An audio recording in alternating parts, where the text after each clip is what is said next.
بسم اللہ الرحمن الرحیم۔ السلام علیکم سامعین، باب علم میں خوش آمدید۔ سامعین، کیسے ہیں آپ سب؟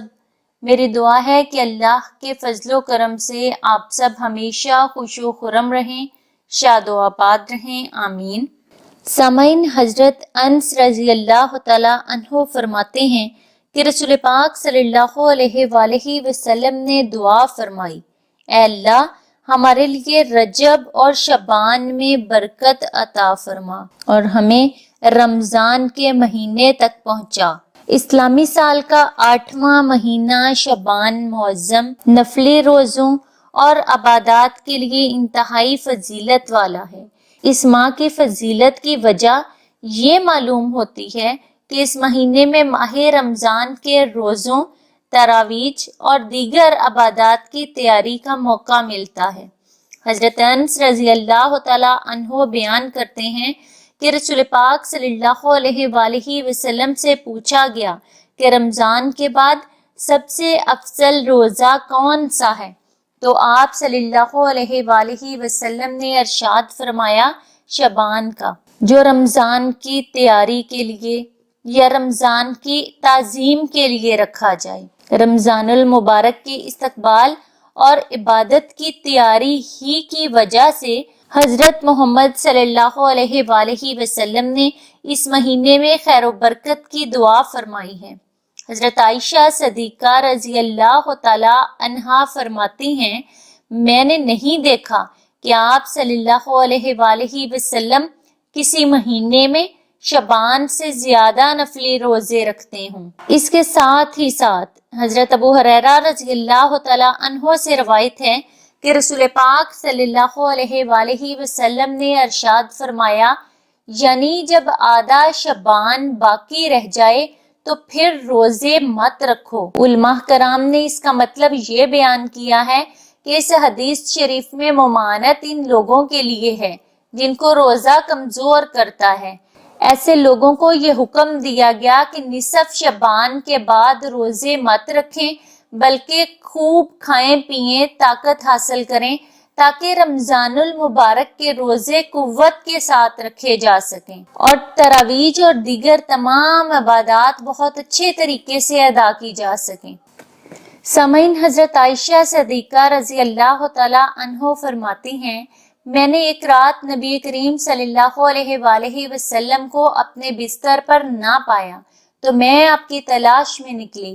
میں نے دیکھا آپ صلی اللہ علیہ وآلہ وسلم مدینہ طیبہ کے قبرستان میں ہیں۔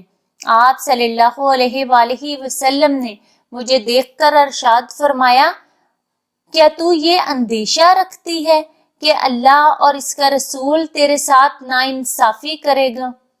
میں نے عرض کیا، یا رسول اللہ صلی اللہ علیہ وآلہ وسلم، مجھے یہ خیال ہوا کہ آپ اپنی کسی دوسری بیوی کے پاس تشریف لے گئے ہوں گے۔ آپ صلی اللہ علیہ وآلہ وسلم نے ارشاد فرمایا، اللہ تعالیٰ شبان کی 15ویں شب میں آسمان دنیا پر نزول فرماتے ہیں اور قبیلہ بنو کلب کی بکریوں کے بالوں سے زیادہ لوگوں کی مغفرت فرماتے ہیں۔ مشکات شریف میں درج ہے۔ قبیلہ بنو کلب عرب کا مشہور قبیلہ تھا جس کے پاس عرب کے تمام قبائل سے زیادہ بکریاں تھیں۔ احادیث مبارکہ کے مطابق چونکہ اس رات میں بے شمار گناہگاروں کی مغفرت اور مجرموں کی بخشش ہوتی ہے اور عذاب جہنم سے چھٹکارا اور نجات ملتی ہے، اس لیے اس رات کا نام شب برات مشہور ہو گیا۔ البتہ احادیث میں اس کو شبان کی درمیانی شب کہا گیا ہے۔ رسول پاک صلی اللہ علیہ وآلہ وسلم نے شبان کے مہینے کی آخری تاریخ میں خطبہ دیا اور فرمایا، اے لوگو، تم پر ایک عظمت و برکت والا مہینہ سایہ فگن ہونے والا ہے۔ پھر آپ صلی اللہ علیہ وآلہ وسلم نے شب قدر، نماز تراویح، مغفرت باری تعالیٰ اور رمضان میں اہتمام سے کیے جانے والے خصوصی اعمال کا تذکرہ فرمایا۔ بارگاہ الہی میں دعا ہے کہ اللہ رب العزت ہمیں اس ماہ مبارک میں زیادہ سے زیادہ عبادت کرنے والا اور رمضان المبارک کے استقبال و عبادت کے لیے تیاری کرنے والا بنا دے۔ اللہ پاک مجھے، آپ کو، ہم سب کو صحت کاملہ عطا فرمائے، ہر آفت، ہر مصیبت، ہر وبا، ہر بلا سے چھٹکارا دے دے، اس کڑے وقت سے جلد از جلد نکال دے۔ سامعین، باب علم پر ایسی ہی مزید معلوماتی اور مفید ویڈیوز دیکھنے کے لیے ہمارا چینل سبسکرائب کریں اور پاس دیے گئے بیل آئیکن کو ضرور پریس کر لیں تاکہ باب علم پر اپلوڈ کی جانے والی ہر نئی ویڈیو کا نوٹیفیکیشن سب سے پہلے آپ کو مل سکے۔ سامعین، ویڈیو لائک کریں، شیئر کریں اور کمنٹ باکس میں اپنی رائے کا اظہار کرنا نہ بھولیں۔ اگلی ویڈیو تک کے لیے اجازت دیجیے۔ بہت شکریہ۔ اللہ حافظ۔